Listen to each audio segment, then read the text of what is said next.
All right. And now for our panel on social justice and cataloging, co-sponsored by the Middle East Librarians Association's Social Justice Committee and its Committee on Cataloging. My name is Amanda Hanush Steinberg, and I will be your moderator today. Not being a cataloger myself, I am excited to learn from my esteemed colleagues throughout this conversation. So enough about me. Let's start right off by introducing our first speaker, after which she can introduce her work in more depth. So our first speaker is Basma Shabani, Associate University Librarian for Cataloging and Metadata Services at the American University of Beirut Libraries. She's had long experience in implementing library systems and automating the library catalog, beginning with the Mark 21 format, introducing RDA, and adapting the Dublin Core format for the library's digital collections. Basma is involved in most digitization projects at the AUB University Libraries, Arabic Collections Online since 2012, building up the Palestinian Oral History Thesaurus from 2014, and Al-Adab Magazine Archives between 2014 and 2017. Basma will be discussing the challenges facing catalogers in describing and indexing Middle Eastern books and periodicals using Library of Congress subject headings. And I'll turn it over to you now, Basma. Welcome. Thank you. Thank you for introducing me. Unfortunately, I changed the title of my presentation. It is Indigenous Resistance for Arabic and Islamic Terms in LC subject headings. Some changes, but the same subject. This is the problem of LC subject heading. Please turn the slide, please.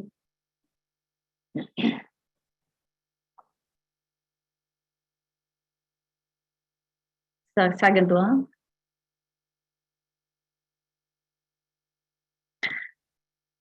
First of all, thank you very much for inviting me for this roundtable discussions about social justice.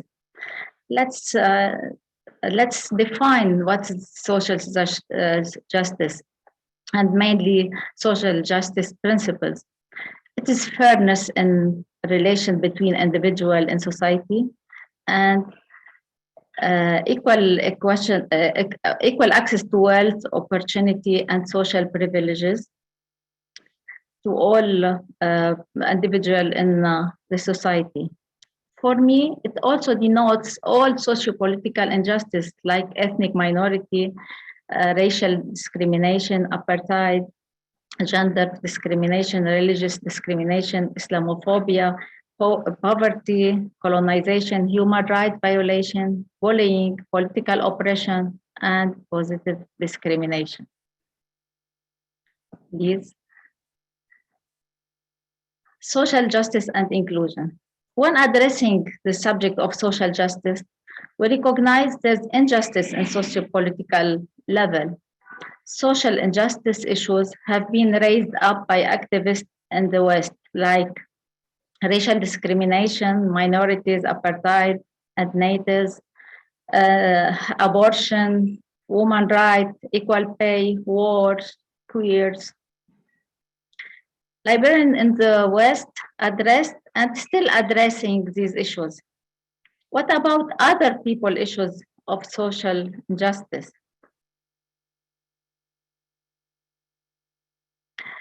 Equity, diversity, inclusion, bias, and social responsibility across correction and technical services has been subject of diversity statement in 2017. This means that there's injustice and there's bias in metadata and in subject headings. Turn, please. I can understand why there's a bias in subject headings. Like their name indicates, for example, Library of Congress subject headings, Anglo-American cataloging rules, Dewey's decimal classification, all were developed to serve the needs of their stakeholders. So, but library community noticed gender, racial, class, and the religious stereotyping in library metadata, and it was labeled by some librarians as decolonization of the catalog. Bias in subject headings, Library of Congress subject heading, could be intentional or unintentional. For intentional, turn please. Subject headings are politically biased and not representative of various points of view. The first instance of Congress imposed directly legislative veto to the term illegal aliens. And it remains legal aliens for till 2021. And only, but by that date, it has been changed to illegal immigration. So there's power and hegemony who imposes the subject headings. The same for the Palestinian Nakba in 1947, 1948. The subject heading has been recently added to the Library of Congress subject heading in December 2021, after 73 years of the event due to political and colonial reason. Please turn. As for the unintentional bias, yes, there's negligence, which is partly of the product of the existing power structure and political hegemony.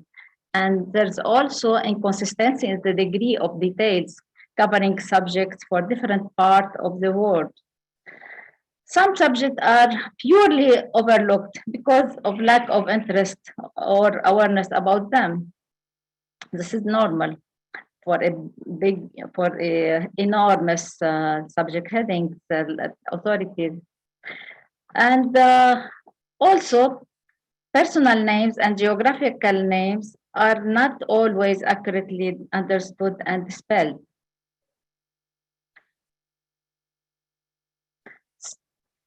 And 2 weeks ago, I attended a lecture about power of knowledge. And one of the presentation was about decolonizing knowledge by Dr. Vivian Badan. She defined the decolonizing knowledge by 3 approaches. The first one is indigenous resistance. The second is accompaniment of marginalized communities. And the third one is denaturalization by disrupt element of coloniality in standard regimes of hegemonic knowledge production. This is from Adams, who wrote a book about decolonizing knowledge in 2018. And what the meaning of, or what the definition of indigenous resistance? This is locally grounded researcher and practitioners reclaim local and indigenous wisdom and concept and produce knowledge that reflects local realities and serves the community, and normalize indigenous modes of knowledge production that hegemonic science devalues. This is the indigenous resistance. Please turn.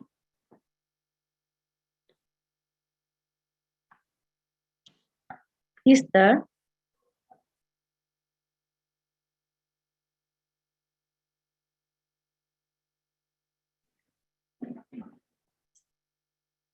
Maybe it's question of connectivity. As a result, librarians who adopted LC subject headings and Dewey Decimal Classification in 24 Arab-speaking countries face all the time the same biased and superficial subject classification for Islam, Arabic language and Arabic literature, history and politics of the Middle East and Palestine. There's a need to decolonize knowledge production from Western forms and epistemological method by indigenous resistance. Please turn. Indigenous resistance are manifested by creating local concepts for different domains. First one is socio-cultural local concept. For example, Islam, fiqh, Sharia, Islamic jurisprudence, they are not existent in the Library of Congress subject headings. Sharia only as a cross-reference to Islamic law. Islamic law, it's very, very broad term, and it includes around 514 subject headings. It is very broad, and it is not representative. For example, we can find RIF law. What is the meaning of RIF law? Reduction in force, Islamic law. What do you mean by Islamic law and RIF law? Maybe it needs correction, revisiting, something like that.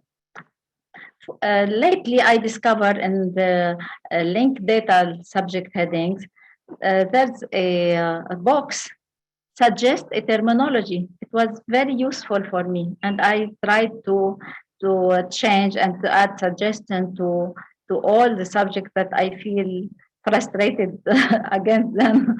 So I changed some. I suggest change for some concept. I hope they will take into consideration my suggestion. Asma, I'm sorry, but just a couple minutes left. Really? Just How 2 minutes. come? Okay. So in Islam, Arabic literature, Arabic language, and some social concept. Please turn. For the political bias, Palestine is the only colonized country in the world after the independence of nations by liberation movements.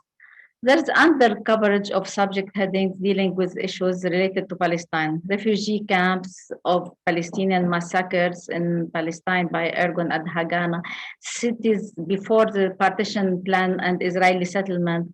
For example, Haifa in history. How can I assign a subject heading with Haifa, Israel for the before the 48? There's no country code for Palestine. There's only for West Bank and Gaza Strip. What about Jerusalem? Please turn. There's local concept for historical bias also. Lebanon history, Israeli intervention. It is not an intervention, it was invasion.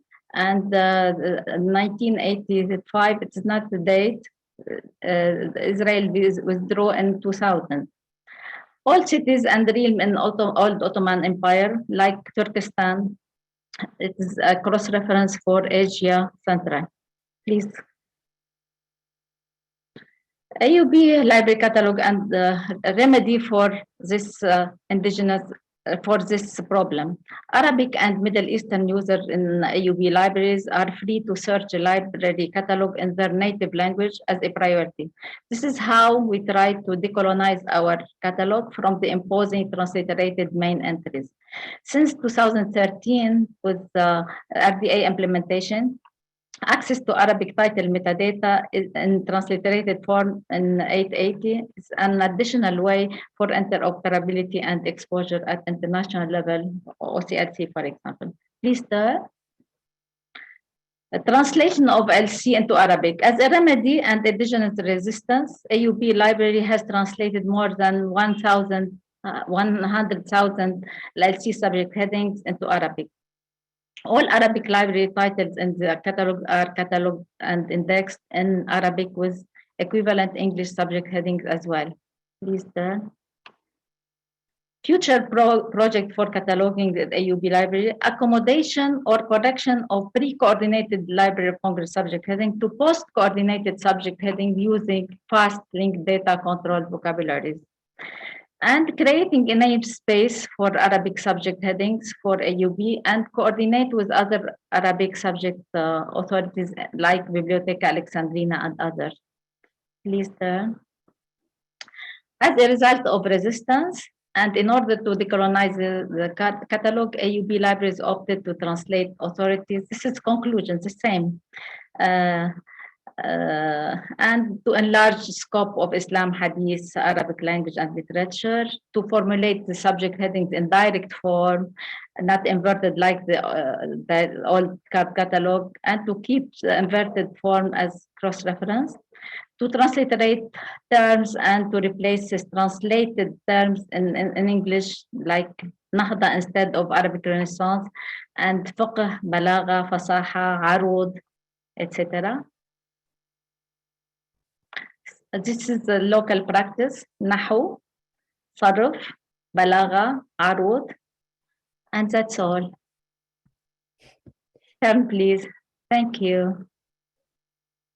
Thank you so much, Basma. Thank you. Fascinating to listen to you as always. Okay, so we are going to keep questions to the end. So if you have any questions for Basma specifically, go ahead. You can either type them in the chat now or keep them for our Q&A at the end. But for our next speaker, we have Amber Billey, who is the Systems and Metadata Librarian at Bard College. She is chair of the leadership team for the Core Metadata and Collection Section, is past co-chair of the Core Diversity and Inclusion Committee, serves on the advisory board for the Digital Transgender Archive and the editorial board for the Homosaurus, a linked data thesaurus for the LGBTQ+ community.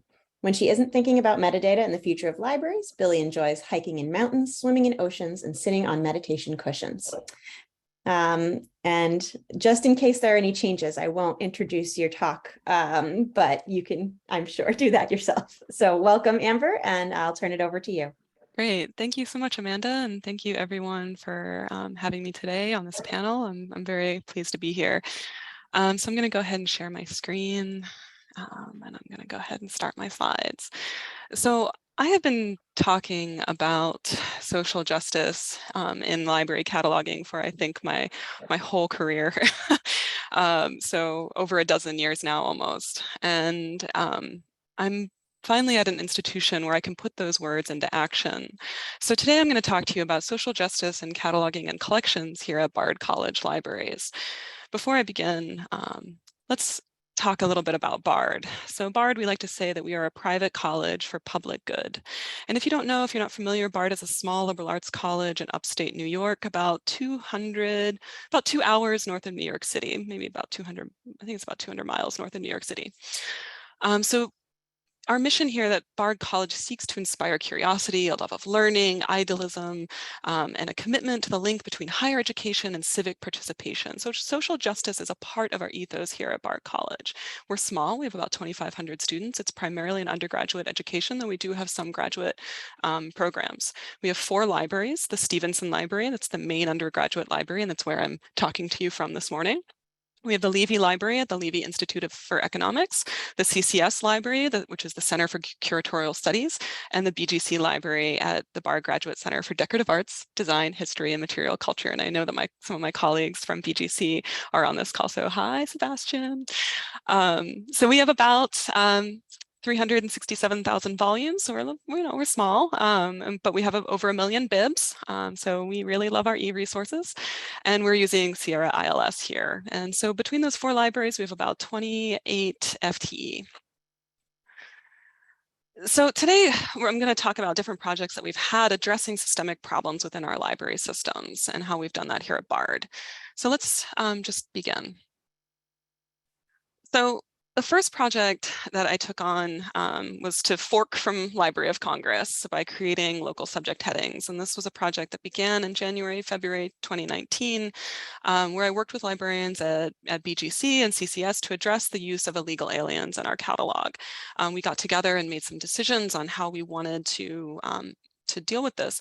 So we created a local subject headings and updates for placement guide, so just simply a Google Doc, and we made decisions. We decided to adopt the mesh heading, and so we removed the illegal alien subject heading and any related terms on February 20th, 2019.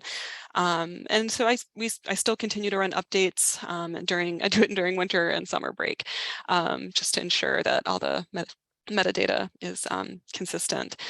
So this, it's the term and then all the related terms to illegal aliens and the decisions that we made. And those are all maintained in this local data dictionary. Another project that we've started over the last couple years, it started pre-pandemic, continued once the library opened back up, and it still is ongoing today. It was a collections diversity audit. So this was literally to look at the collections, the diversity held within our collections. This was because we've had increased enrollment from Pell eligible students, first generation students, and increased diversity of our faculty. Over 25% of our faculty are POC individuals. So it's an ongoing project, as I said, as an attempt to understand representation within certain collections within the main undergraduate Stevenson Library, primarily looking at browsing and literature collections. So we received support from the Dean of Inclusive Excellence to fund more student workers than we would have otherwise been able to do this. So we have student workers who are individually assessing each book within our browsing collection, so popular fiction and nonfiction, and our literature collections to look for diversity in authorship, characters, and subject matter. Unfortunately, we have experienced some backlash to this when we published about the project in a library newsletter, and we used the word decanonization. There was a Wall Street Journal editorial that came out. The director received hate mail. New York Times called our director about it, and our director had to go defend our work to the Academic Freedom Committee at the college. So, there is some risk in doing this sort of work, and this was unexpected, but, we stood by our decision and we defended it, and this project is ongoing.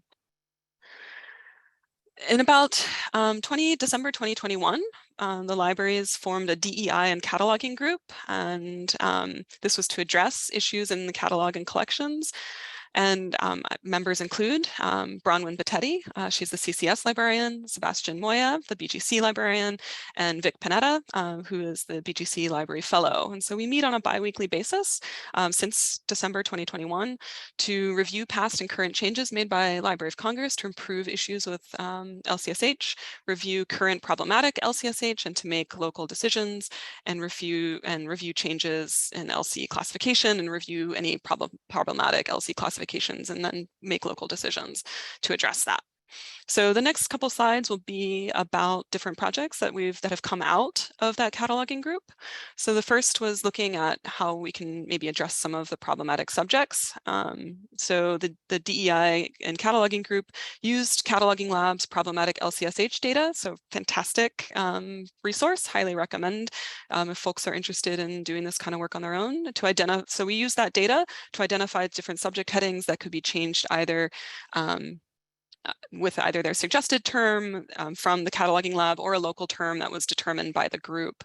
We ranked them and made priorities and started to address them. We identified outdated subjects within the catalog. So, we, like many libraries, we struggle with authority control. Unfortunately, we can't afford outsourcing authority control. So we have to do it all here in-house. So it's, looking at old subject headings and realizing that there were new ones that were easy enough for us to adopt and change. And then similarly identifying subjects within the catalog that had very recent changes by LC. So LC has been doing a lot of work in the last year and a half, 2 years to address some of the problematic issues. That's not to be saying that there isn't still work to be done, but they really have come a long way. And then, updating terms individually in the bibs. So, if there aren't that many changes that need to be made, we'll go ahead and make them. Making batch changes via global update or automatic authority control in Sierra. Or maybe there were special projects where the book had to be analyzed. So that was the instance with the big art primitive change. We had to really pull all those books that used any variation of art primitive and assess that book and recatalog it. and assign the appropriate subject headings. Similar project will be happening within any Indigenous peoples of North America as the Library of Congress adjusts their tribal subject headings. We'll be taking a look at those and probably pulling those books and reassessing the subject headings with that. We also did what I call the NX Cutter project. So any subject heading that used a variation of N4 or N5 cutter that had that symbolic oppression of classifying those books under sort of a social group of Negro, we wanted to remove that and use a BX to symbolically group everything under more of the concept of Black.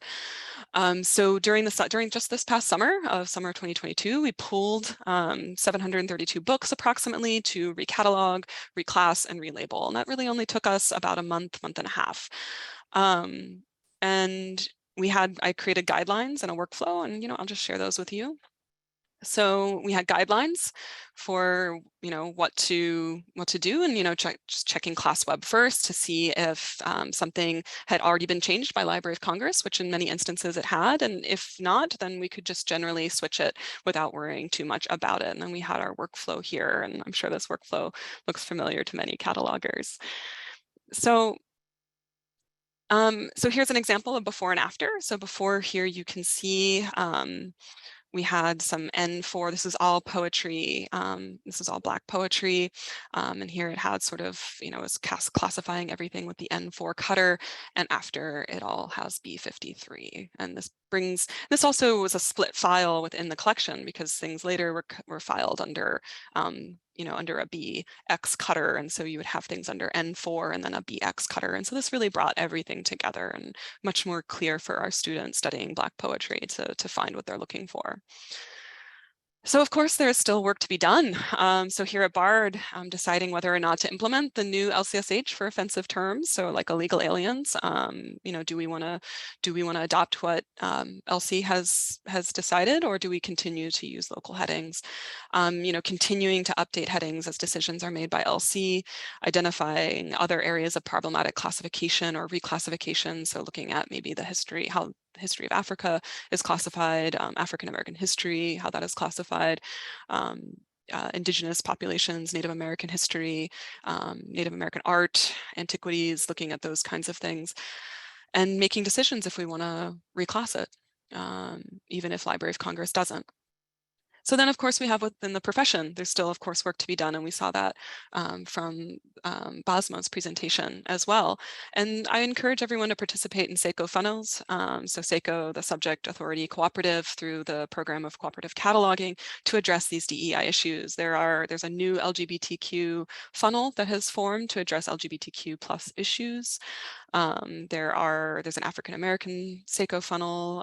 There is a Latin American SACO funnel. I'm not sure if there's a Middle Eastern librarian funnel, but maybe someone should start it. And if there is, I'm sorry that I can't remember off the top of my head. You can correct me.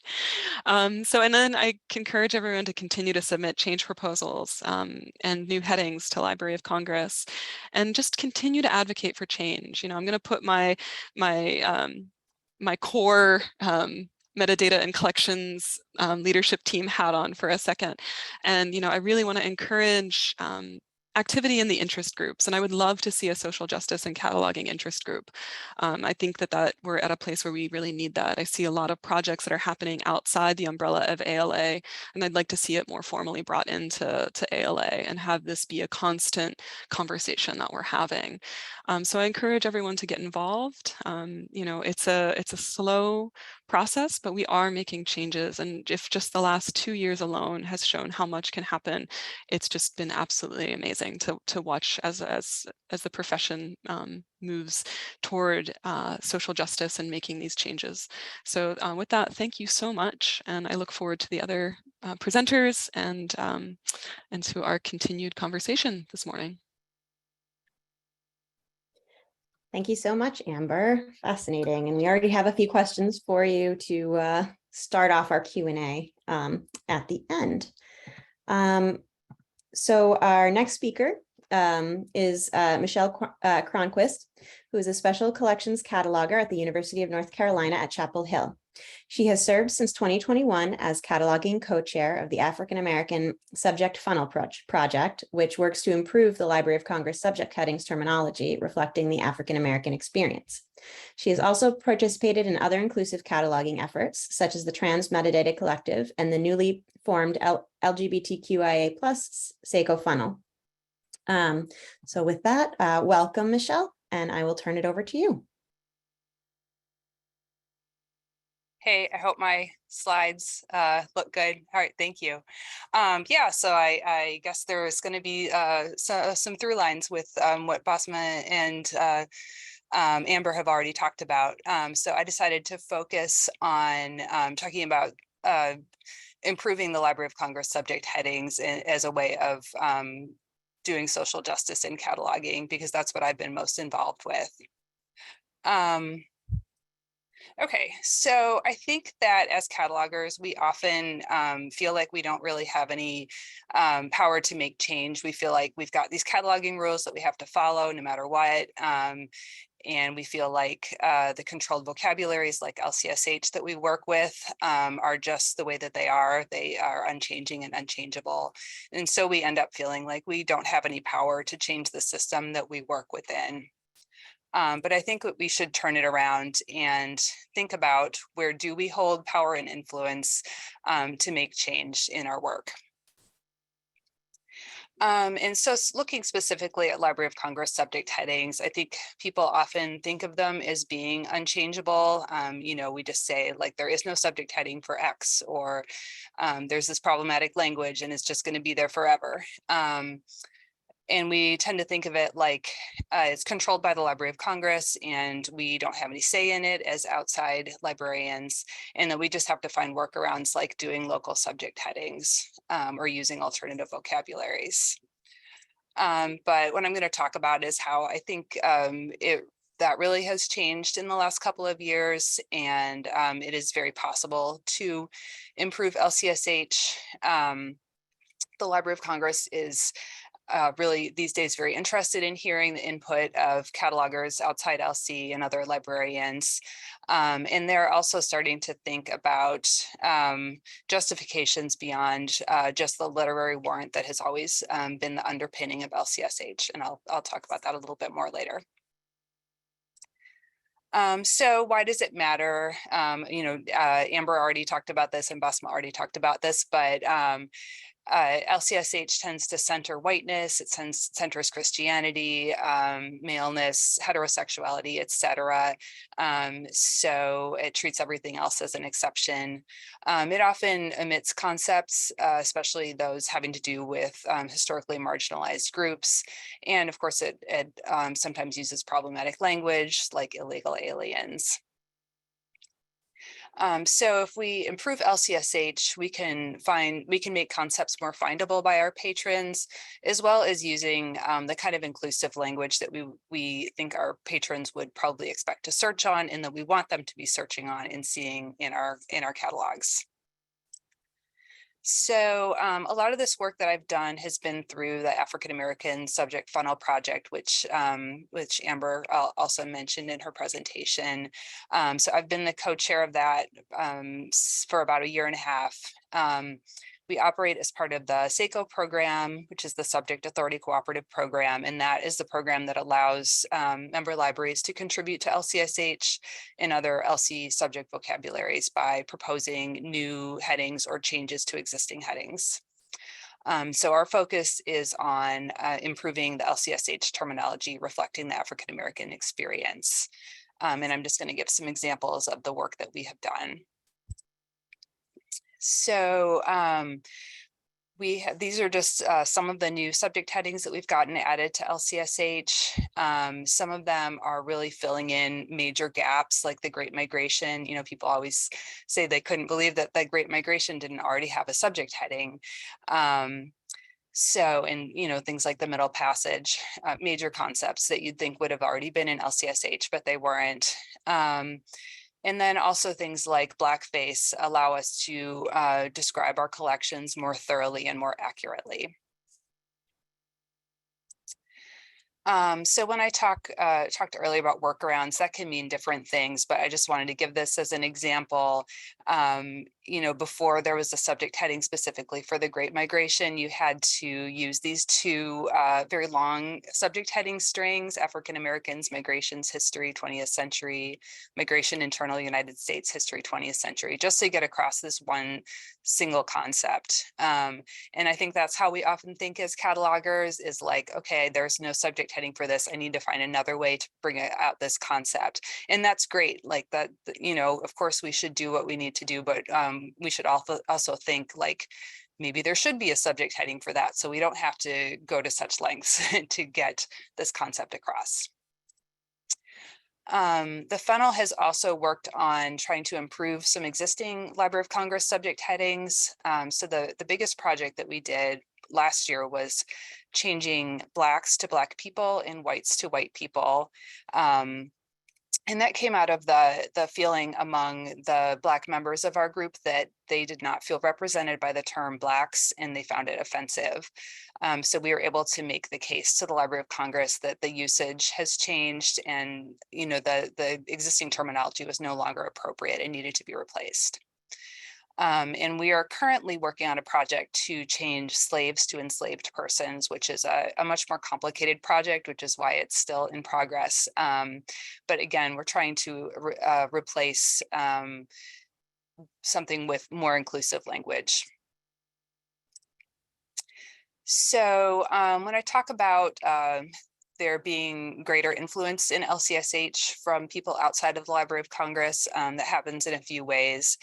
The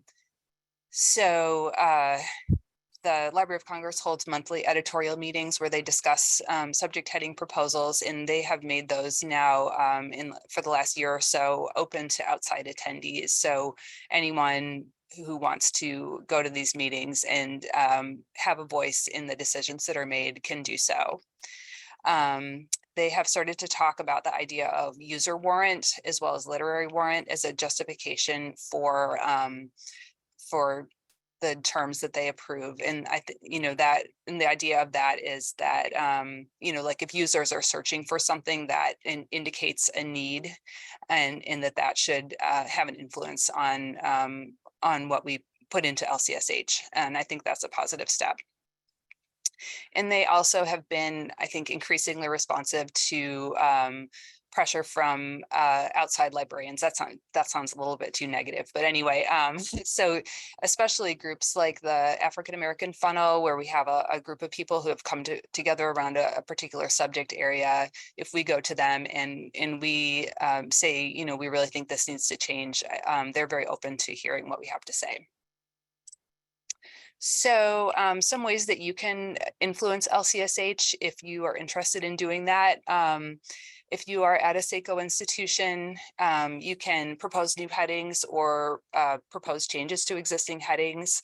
And if you're not at a SACO institution, but you would like to do this, you can join a SACO funnel. There's a list of all the funnels on the Library of Congress website.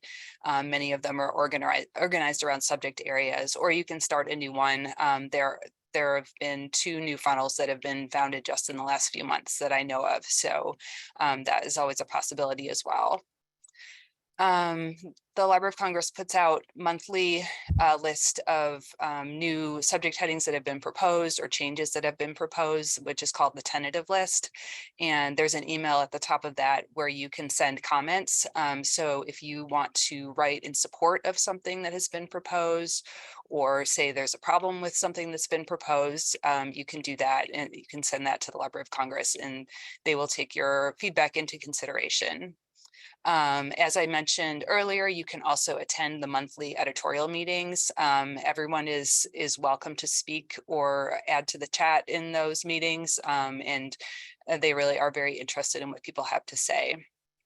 And most of all, I would just say, don't talk yourself out of trying to make change. I think as catalogers, we have often sort of accepted things the way that they are, and but we need to have a change in our mindset and think about,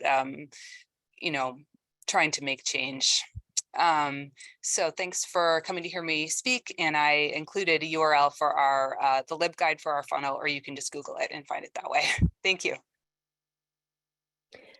Thank you so much, Michelle. So much to think about. I have a few questions that came out of that too that I'll save for later. So our final panelist is Denise Sufi, who is the Metadata Librarian for Middle Eastern Languages and Special Collections at the University of North Carolina at Chapel Hill. She's also the co-chair of MELA's Social Justice Committee and a member of the Committee on Cataloging.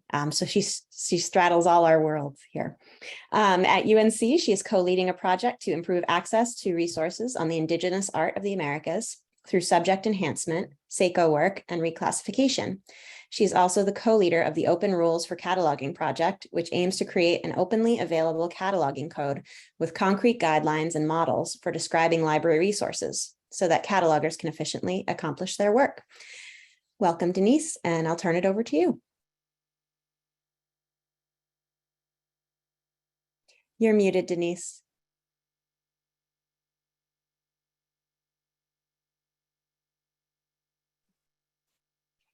Thank you, Amanda. And thank you everyone who has attended today. I'm going to give you a brief overview of two projects which I'm co-leading that involve applying social justice principles to cataloging. But first, I'd like to say that in 2020, UNC's then University Librarian Elaine Westbrooks inaugurated a library-wide reckoning initiative, which requires staff to incorporate inclusion, diversity, equity, and access values in their work. This initiative has provided support for staff to pursue projects such as the two that I'm going to talk about.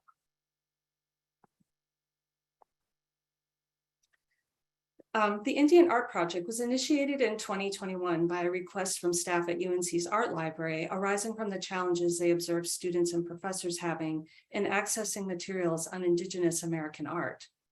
Current Library of Congress classification guidelines require that most Indigenous American art be classed in the history schedules.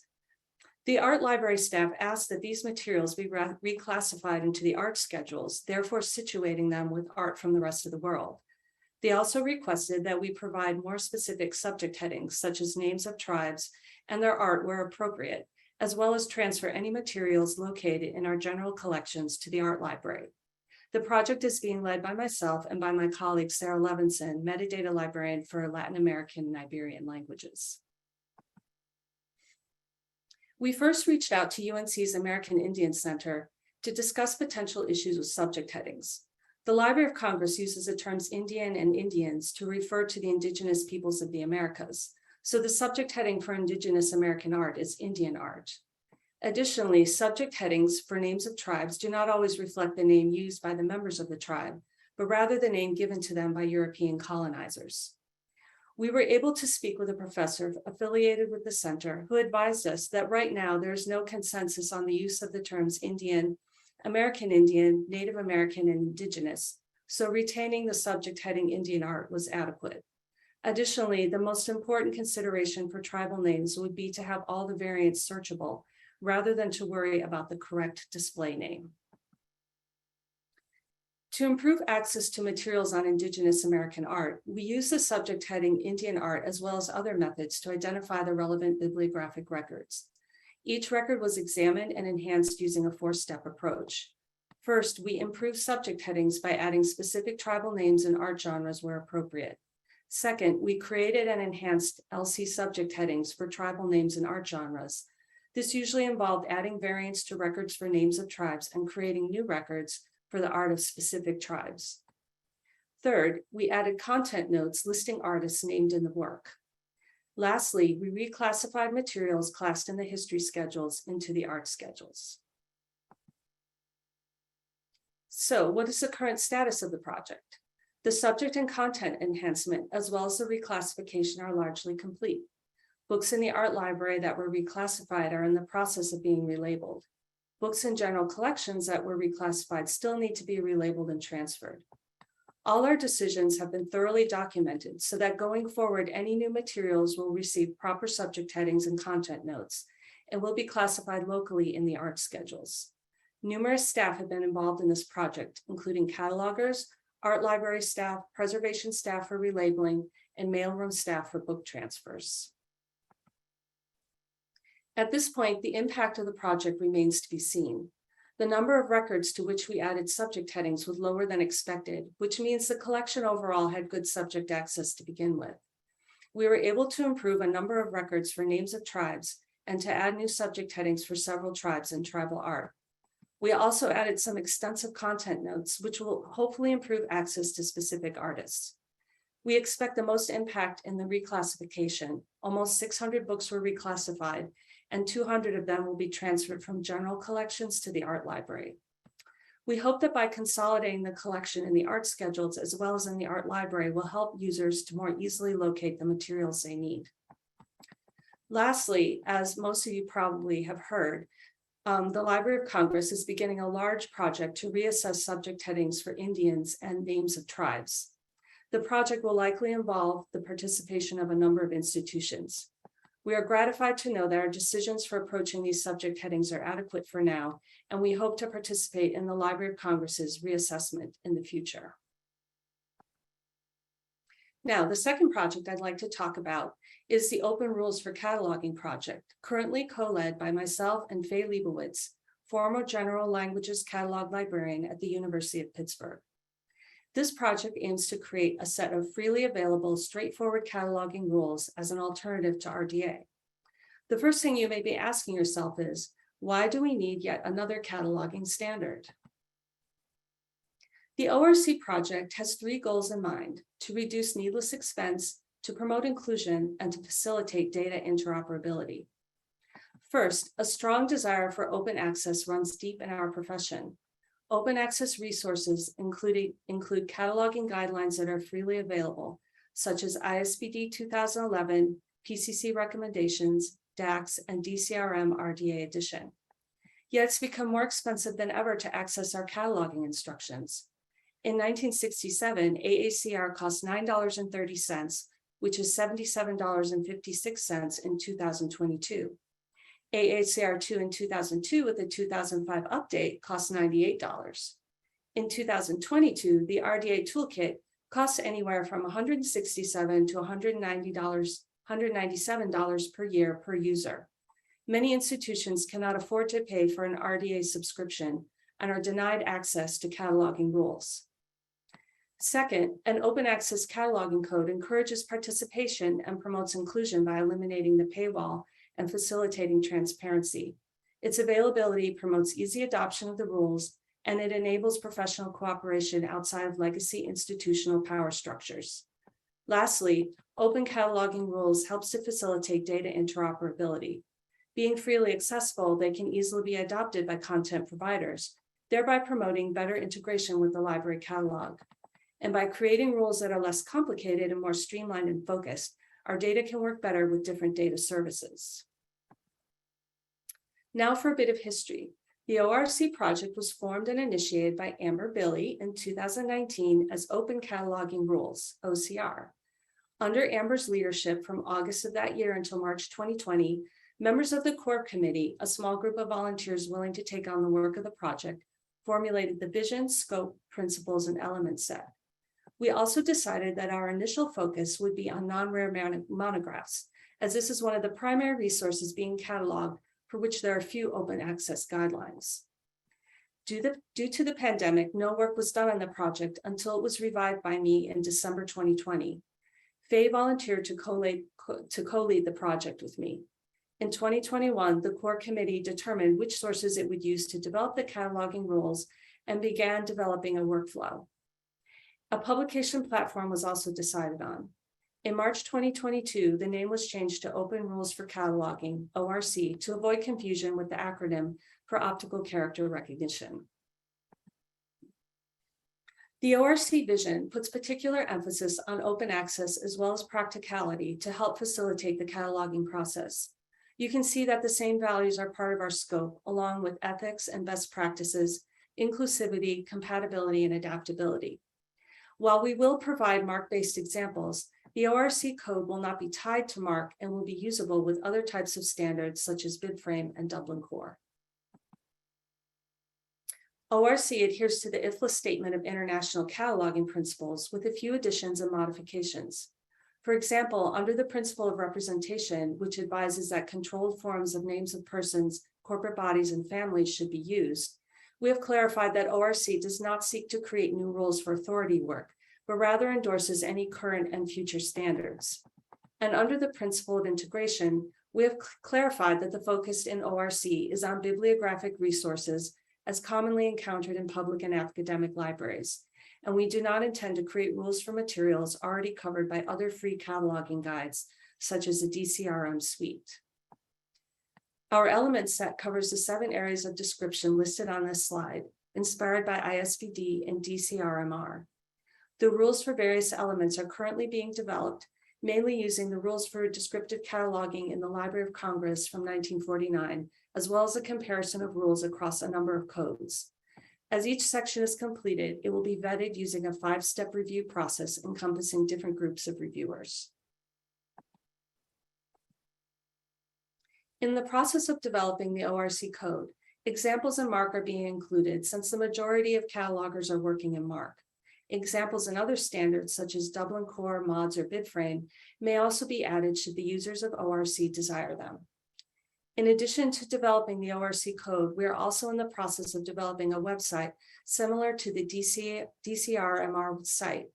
The DCRMR development group graciously allowed us to clone their GitHub repository as a starting point, so much of our work involves making the appropriate changes for ORC.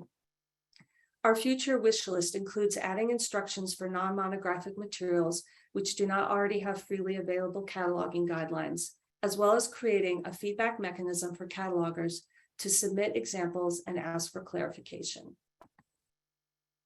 If you're interested in volunteering or just following the status of the project, instructions for joining are available on our GitHub wiki. Thank you very much for your attention. Thank you so much, Denise. And thanks again to all our panelists for being here. So we can now move to the Q&A section. We have a bunch of great questions in the chat, but I have a few more general things I wanted to ask just to get the conversation started here. And the first most general one, in case there are people here who are just starting on this work, what's the best way for a cataloger to learn the principles of social justice and how they can be implemented? Is it joining one of these groups? Is it reading? Are there reading groups out there? How does someone get started in this work?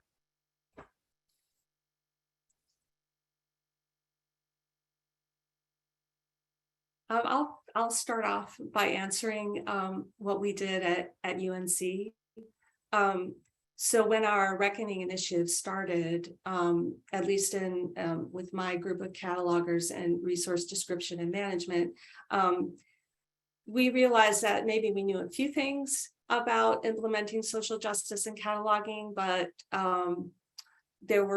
we felt that there was a lot that we didn't know. And so we did start a reading group. So we started having weekly meetings during the pandemic, and we decided that once a month we would set that aside for a time to read something or watch a video and then discuss it. And these have been very, very helpful. We have people from a variety of backgrounds, from the different things that they catalog to the different languages that they catalog. And so a lot of different issues have come up in our discussions. And then this past year, we invited the catalogers over in special collections to join us. So like Michelle and her group are now part of our discussions. And we've done so much reading that we're now at a point that we've kind of slowed it down to every other month.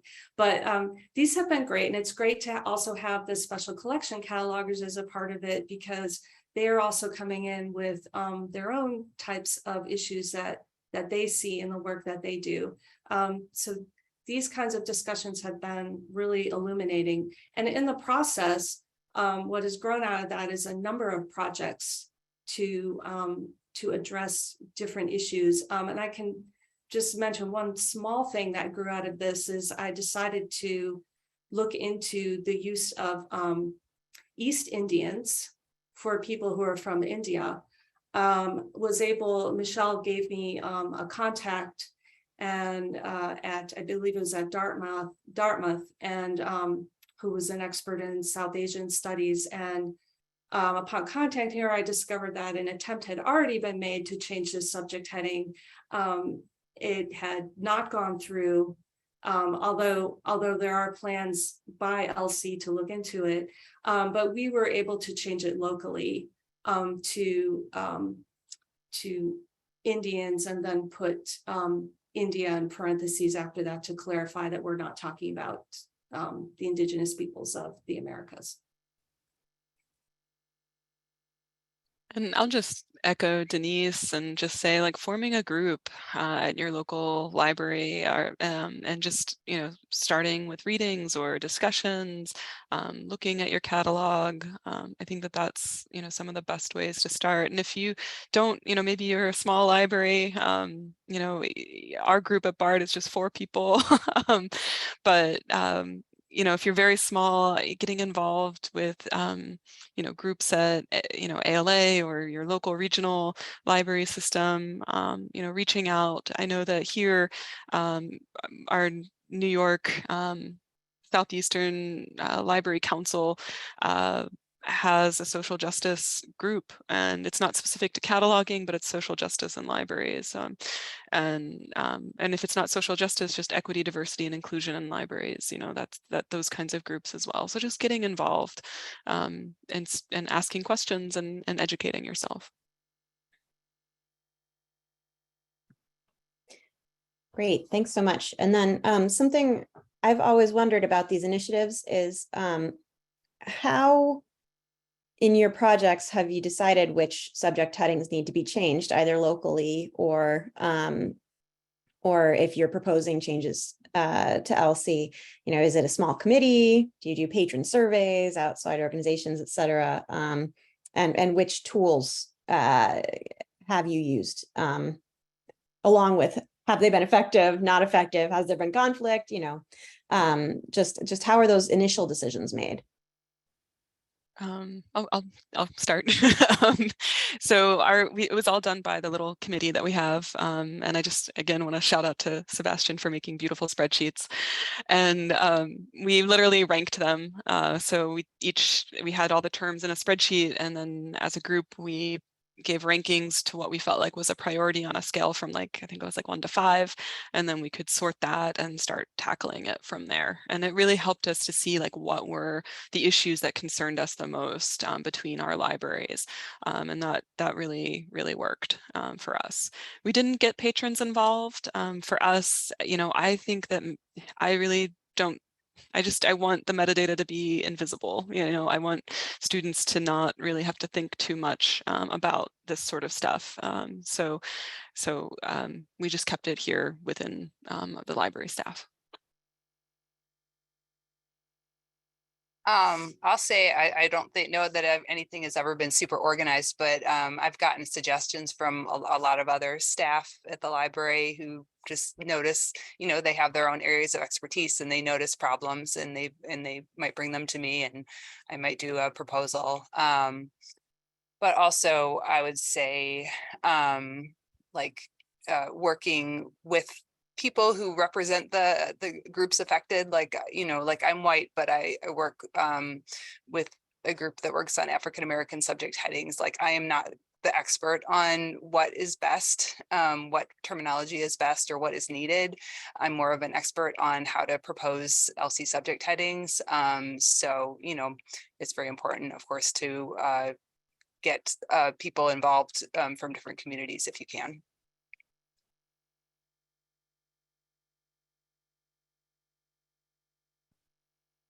Great, thank you.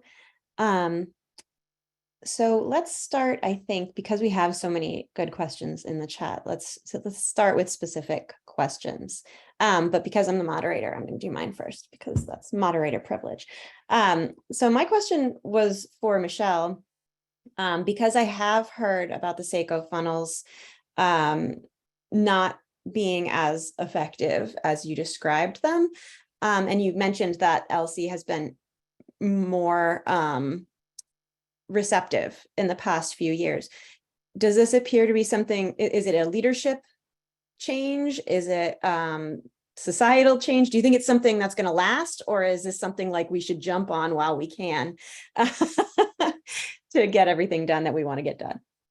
I do think it's going to last. There has been some turnover in the people who are working in this area at LC, but I mean, I think probably most of all it's societal change that, yeah, I feel a little uncomfortable making any real pronouncements, but that's just my impression. Great, thank you. Okay, so let's go to some questions in the chat. The first one, let's see, I think was for Amber. So Amber, after you replace a particular term with another one, what happens with the new materials that might have the same issue, like for people copy cataloging records? So who and how keeps this database always updated? Me. All me. So that's why I just run updates in winter and summer. So, you know, if things are a little out of date, it's okay. You know, I don't sweat it too much. It will get fixed eventually. So I just run different global updates in Sierra twice a year. Yeah. So just twice a year it kind of keeps it updated enough. Yeah, I mean, we're talking about just like a couple, like it'll be maybe like a couple dozen books. And it's actually a lot of ebooks. So my copy cataloger here knows not to use those headings. So it's really from the ebook loads that come in.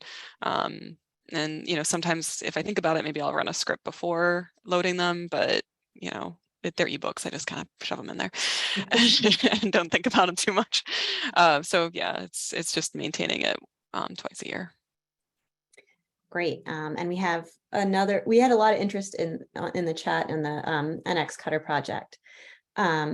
So one question, I mean, so many questions in libraries come down to staffing, right? Like how, in order to work through those 722 books in a month and a half, how many people or people hours did it take approximately? It was one amazing copy cataloger. Wow. And yeah, so Louisa Barbano, she's my amazing new copy cataloger. She's fresh out of library school and very eager. So this was a perfect project for someone who needed experience for copy cataloging and is interested in these things. And she just went gangbusters on it and really, really enjoyed the work. And then of course we use student workers here for end processing. So I had a full-time student worker over the summer, and because at BARD they can earn to live in the dorms through the summer if they have a full-time job on campus. So and they get paid for their labor, but they also get to stay for free on campus. So but she also did all the processing. So I guess it was one copy cataloger and one student worker doing all the labeling. And one question was what qualifications were expected, or this was the BARD student assessors. How did you choose which students to hire? I guess, but that was outside of my area, so I wouldn't be able to answer that, I'm afraid. I think that they worked with students who had a diversity of backgrounds, and they were given a rubric, and really trying to identify if the authors came from diverse backgrounds, if the characters were of diverse backgrounds, and what subject matter was covered. And they had a spreadsheet that they were filling out and things like that. But that was happening with our collection development librarian, so I wasn't directly involved with that project. I'll just be cataloging the books that come as a result of that project. So. And I imagine, it's a project that can be done by students who are hired for the library generally, I would think. Okay, so one quick note on the Middle East SACO project idea is that Iman tells us there was an Arabic SACO funnel chaired by our former MELA colleague Joyce Bell, but unfortunately it was canceled due to inactivity. Which I had heard was because of a possible lack of receptivity to the proposed changes, but maybe it's time to start it up again if there's sort of a changed environment. All right, so now we have a question for Michelle regarding the user warrant and LC. So is it at the level of just discussing using user warrant as justification, or is it using it currently? Okay, so this has come up at those monthly editorial meetings that I mentioned, which I've been attending for a little over a year. I do believe, I unfortunately missed the meeting this month, but I believe that they were at least looking at adding manga as a subject heading, which manga is problematic because it's just like the Japanese word for comics, but it's also like a style of comics. And I think that is an example of something that is coming out of the idea of user warrant, like users want to be able to search for manga. And so I think, but I'm not sure if, because they discussed it last week, but I wasn't there. I'm not sure what happened. So that I take everything I'm saying with a grain of salt. All right, and then we have a question for Denise. So Denise, is there a general N area where your books are being rescheduled? Are they moved to United States special artists, or are they separate? No, they are not being moved to a general area. So the art schedules are divided first by genre of art and then geographically. And so what we did was we looked at the genre of the art, and then we looked at geographic location. And the geographic location just kind of depended on the coverage of the resource. So some resources are very general, and then they would go in a more general geographic location like United States or Canada or Bolivia. Some might be tribal, specific to certain tribes, but that tribe covers a larger region than, say, just one country. Or and so then we would also move up geographically in the schedule, so to speak, and make sure they were put in a larger region. Yeah, I just want to say that's, it is, I noticed for myself as working on this that I wasn't completely comfortable with it, to be honest. But these are the schedules we have. I mean, either the art of these peoples is going to be sectioned off in the history schedules, but where everything for each tribe is kind of put together, or we put them with all the rest of the peoples of the world, and then that gets organized geographically. So it's not an easy thing, but we do, you organize it one way or you organize it another way. And the fact of the matter is that all other peoples in the world are organized geographically. And so that is how we did it. Great. I have and we had a few comments in the chat that it's not official yet that manga has been approved, but it appears likely at this point. And that there will also be a proposal to allow hybrid terms based on user need, like romantic suspense fiction. Fun. I have a question for Basma. So Basma, I can't remember, were you involved in the Arabic Seiko funnel, or have you been involved in those projects? No, okay. I know you've been involved with some open access projects, I believe, for metadata. Can you talk about any that you've been involved with internationally, or any sort of Arabic speaking world initiatives that have been cooperative? And if not, are there plans to have any of those start? And you're muted.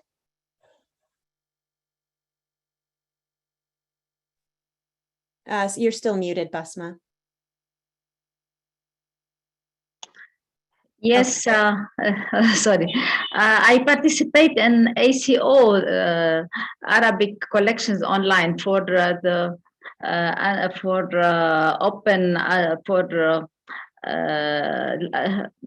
for public domain Arabic books. Seven American university libraries has participated in this project and for digitizing and preparing metadata for this Arabic books. And this is really successful, but sometimes I feel I made concession for this project because I have to abide by the terms the all other libraries adopted. So I had to change global modification for some subject, for some names, Arabic names, and at the end, when I watched the display, I found that all my Arabic information are erased. Only the titles and the author and other, for example, subject headings and notes and everything are erased. They removed from the display. I felt a little bit upset because I made effort to enhance the records to be important, very good to be displayed on the Arabic collection online platform. Wow, that's too bad. But good to know about, these projects that it's almost like Wikipedia, that sometimes if it can be changed by everybody, it is changed by everybody. No, this is not the change. No. Okay, thank you, Basma. Let's see. I think we have time for maybe one more question. So let's see, Mel has asked for the ORC folks. I've noticed that instructions for cataloging content standards are incredibly complex and can create barriers to access that plain language initiatives could maybe help with. Do you plan to address that? And if so, how? Yes, I actually just posted a very brief answer about that because I was afraid that I wouldn't get to answer that. Yes, that is one of the goals of the project is to have instructions in clear language that is hopefully relatively easy to understand. Obviously, it is about cataloging. There are going to be terms and terminology in there that relate to cataloging. So it's not like it's easy to understand for every person. But one of the things that we're doing is some of our reviewers are going to be catalogers that have maybe only a few years of experience. And the idea behind that was so that they could give us feedback about the way the rules are worded. Of course, we have reviewers with ample experience who we would hope would give a lot more feedback on the actual rules themselves. But we're trying to have a variety of backgrounds and experience in assessing these rules so that we make sure that our language is straightforward and clear and doesn't use a lot of opaque vocabulary. Great, thank you. That's very exciting, and that sounds like a really good method for making sure. All right, well, I don't want to take up any more time from everyone because I really appreciate that you have offered your time to this panel. I still have a million questions, but maybe we can do this again sometime. But I want to thank Denise, Michelle, Amber, and Basma for joining us today. And the recording will be sent out to registered participants. And thank you so much, everyone, for joining us. And one final note, the MELA Social Justice Lecture Series will actually be running again this year. So if you have signed up for our mailing list after registering for this, more information on that will be coming soon. So thank you so much and have a great rest of your day. Thank you. Thank you. Bye.